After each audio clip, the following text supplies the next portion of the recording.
Tchoni, et vous pouvez être content qu'il soit parmi. Merci beaucoup. Moi, je prends le débat à vol d'oiseau. Enfin, je viens d'arriver, excusez-moi, j'arrive en retard. Je prends le débat à vol d'oiseau. Le premier constat, c'est que le parti est en danger de mort. De même que le Congo est en danger de mort. La mafia auquel faisait allusion le docteur Mkwila a pris possession du parti, du contrôle du parti. Et puis il y a une multitude de conclaves qui s'annoncent ça et là. La question qui se pose à nous, c'est celle de savoir, est-ce que nous allons laisser partir le parti à Vodo ou nous allons donner une nouvelle impulsion pour pouvoir récupérer le parti.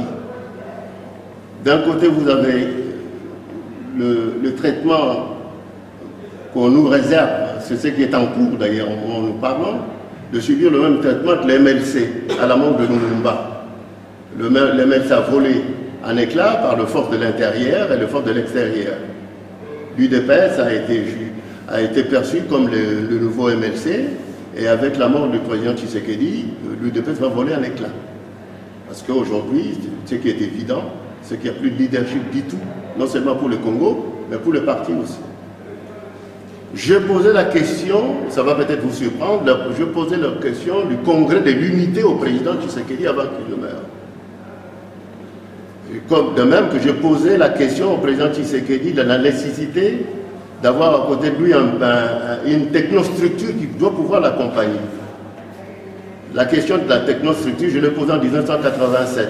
Donc je ne suis pas né d'aujourd'hui par rapport au parti, bon, on ne me connaît pas. Je suis celui qui a fait la rupture entre le président Tshisekedi et l'ensemble de la direction de l'époque qui avait souscrit au pacte, à l'accord de Badolité. Vous êtes sans ignorer que le président Tshisekedi était comme les Kibasa et les autres signataires de l'accord de Badolité. C'est suite à mon intervention que cet accord, on a mis à mal cet accord. Et que Tshisekedi a survécu, on a essayé de structurer l'UDPS autour de sa personne. Donc je disais que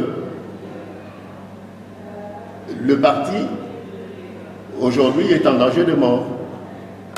La question de l'unité ne nécessite pas, j'entends dire, les excuses.